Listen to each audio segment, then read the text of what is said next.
Well, having previously looked at our IRR and NPV measures, we're going to look now at some other measures we can use to evaluate projects, and one of these is the payback period. Now, net present value was a measure of value. It looked at all the cash flows out into the future, no matter how far out they were. The payback period is primarily a measure of liquidity. So for a company that doesn't really have unlimited access to the capital markets, they need to live to play another day. And that means they need, when they make a significant investment, they want to get it back in a certain period of time. Now, the period of time, whether it's 3 years or 5 years or 4 years or whatever, may be a little bit arbitrary, but it's certainly a measure of liquidity. So the firm often decides, well, here's our cutoff. If we don't get our initial investment back in 3.5 years, then it's not a project for us. Whereas another firm may say, oh, the benefits of this hydroelectric project, they stretch out 50 years. That's just what we're looking for. So difference in the company's situations. The limitations of this, and now, well, it's not a measure of value. Well, I don't see that as a huge limitation since I already told you it's not. It's a measure of liquidity. Now, this one does ignore the time value of money, okay, because we're just using the actual future cash flows, not the present value of the future cash flows when we use the payback period. And it ignores cash flows beyond the payback period. So I guess the point of this in the curriculum is that it's not as good as NPV for deciding if a project's acceptable and whether we should do it or not. But that's not what we're using this for. Payback period's often used by companies as kind of an initial thing. Well, we're only going to do projects because we need this liquidity. We need to raise the money back so we can invest in future projects. We are not in a situation to have it tied up for 10 years or whatever it is. Okay. So once they pass this liquidity hurdle, then you can go ahead and look and say, well, for the projects that meet our liquidity needs, let's use net present value to select those projects that are going to increase the value of the firm the most. So just be aware of these limitations of payback period because that's the way they present it. Now, we've got one here that says, well, it ignores the time value of money. So some enterprising finance guy or graduate student said, well, why don't we use the discounted payback period? So first we'll look at these numbers without discounting, and we'll go, okay, our initial cost is $1,000. After 2 years, we're going to get back 75 here. So there's 25 left to go in year 3. And so that's what we're showing right here. So we've recovered 75 of the 100. We've got 25 to go. Well, our expected after-tax cash flows in the third year are 75, and we're just going to say, okay, it takes us a third of that third year to get there. So we'd calculate this payback period as 2.333 years.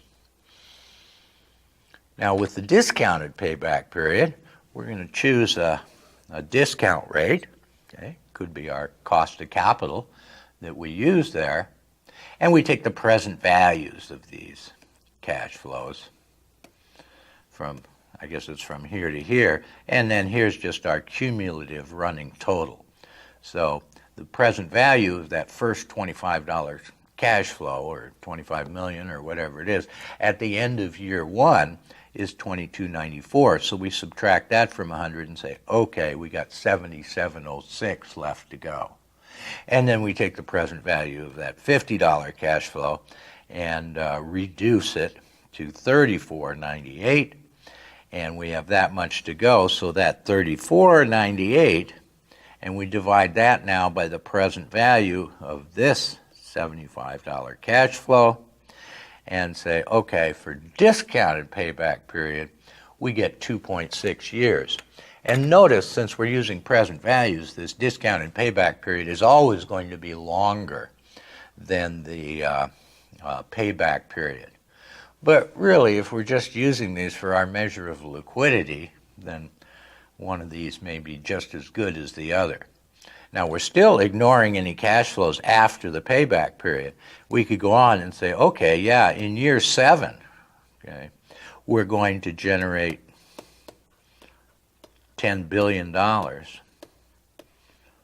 Let's make it 10 million.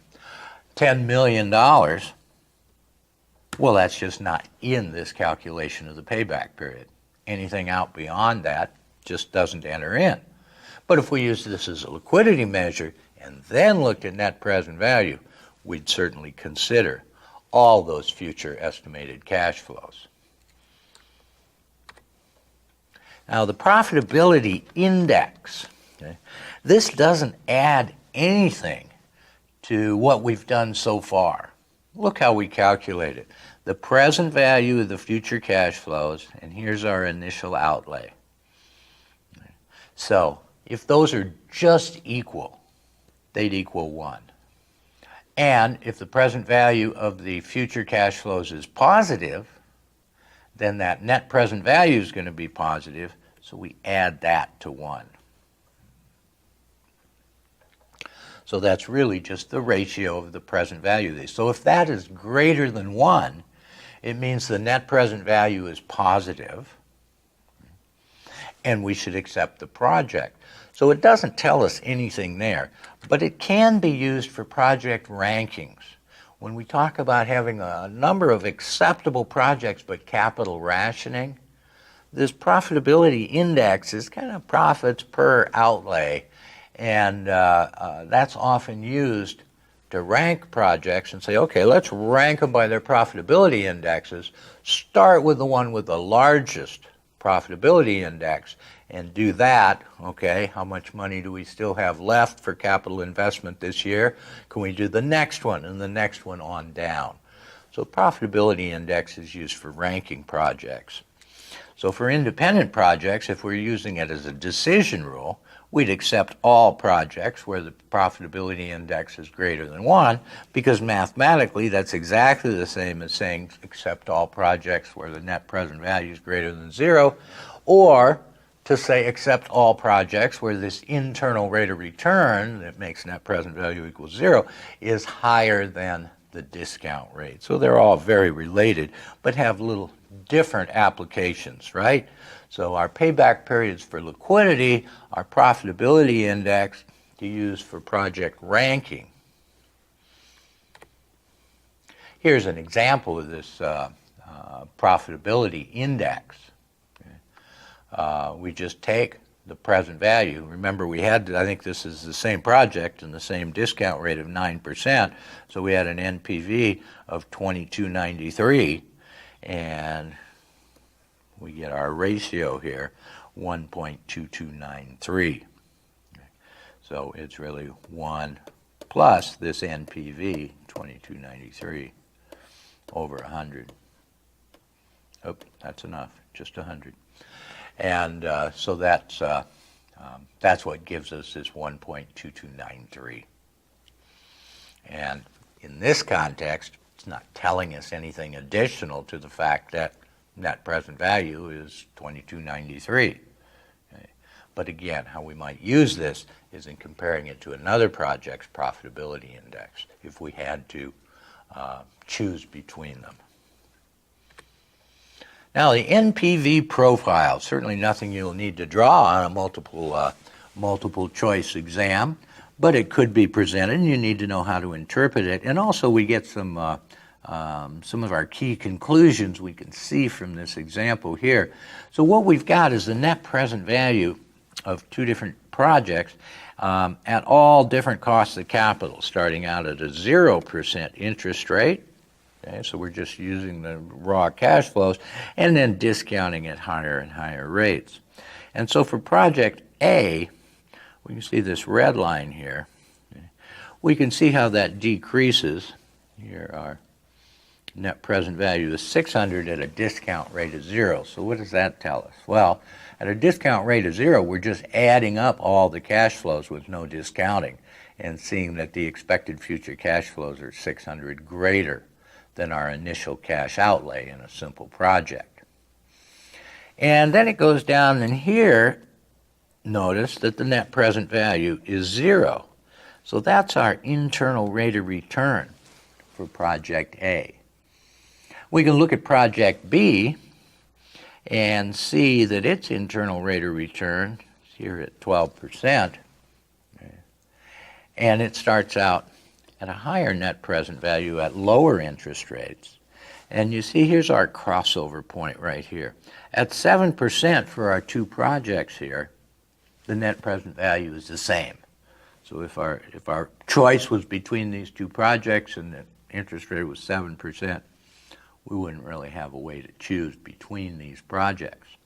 But you can see this illustrates in terms of ranking projects that we need to use net present value. We can't use IRR. If we used IRR, we'd say, well, Project A has the higher internal rate of return. We should do that and not Project B. But if, in fact, our discount rate, our cost of funds or cost of capital was less than 7%, then we can see that Project B has a greater net present value than Project A, and we should accept that. So one of the things you can see from this is, well, if we want to rank projects, we really need to look at their net present values. We can't just use internal rate of return because they have different durations in terms of time and also different costs in terms of their initial outlay. That is, we're calculating their percentage returns, but if one project's $100 and one's $1 million, the one with $1 million, even though it has a lower internal rate of return, may be much, much better in terms of increasing the value of the company. So crossover rates, IRRs, and this conflict between IRR rankings and net present value rankings are all illustrated on this NPV profile diagram. So now we're going to talk about project rankings, but I don't think anything you haven't heard so far. Let's consider this a summary. For independent projects, IRR and net present value give the same accept reject decisions. And I guess we can add profitability index to that too in terms of accept reject decisions.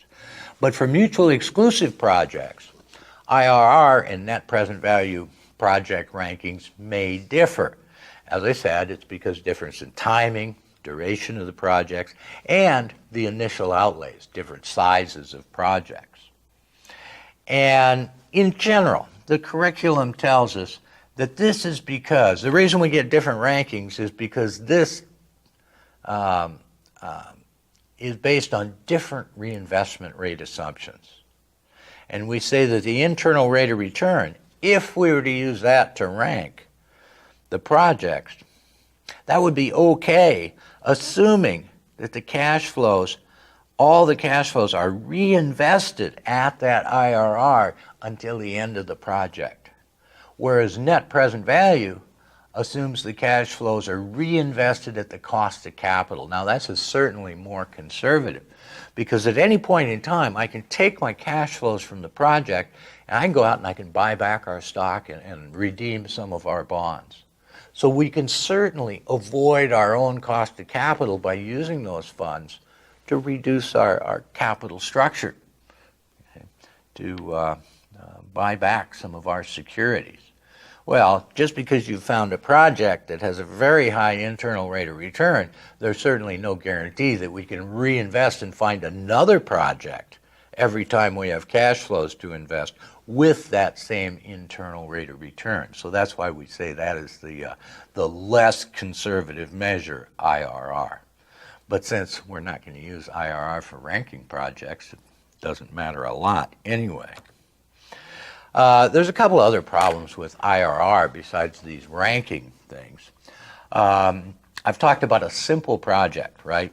Negative cash outlay at time zero, and then positive cash flows in some periods into the future.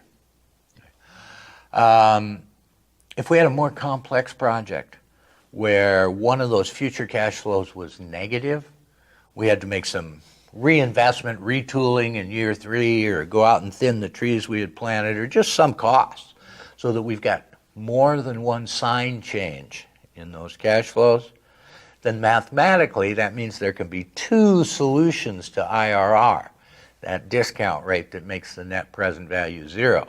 And there's really no argument for one or the other of them. So we call that the multiple IRR problem. And also, we may have no internal rate of return. There may be no internal rate of return that'll make the net present value zero. Well, does that mean we don't want to do the project? Well, no. If it's got a positive net present value throughout a range of discount rates, still a fine project, right? So these are serious problems, and the solution is always to use net present value. It's more theoretically correct, and you don't have multiple solutions, and its measure is in value terms, the value created for the company, and we think that should be the main focus of this capital budgeting analysis and decision-making process. NPV and stock price, this is just a learning outcome statement that says candidates should understand the relationship between blah, blah, blah. And it's just that the net present value, and as I've described it through this whole section here, it's the expected change in the value of the firm from taking on a project. And so if this project just came out of the blue and there was no expectation of it, then the increase in share value would simply be the net present value divided by the number of shares. Now, in reality, if we're talking about a company like Apple, for example, we think they're going to come up with some positive net present value projects in the future, and that's all baked into the share price. So just the fact that they come up with a positive net present value project is not necessarily going to move the needle on the stock. However, if we take that back and say, well, if this is unexpected and comes out of the blue, they just want you to understand that theoretically, NPV represents the increase in the total value of the firm. I always have to say expected because these decisions are made before the fact. So the expected increase in the total value of the firm from undertaking the project, well, if we just divide that by the number of shares, then that's the expected effect on the per share value from doing this project.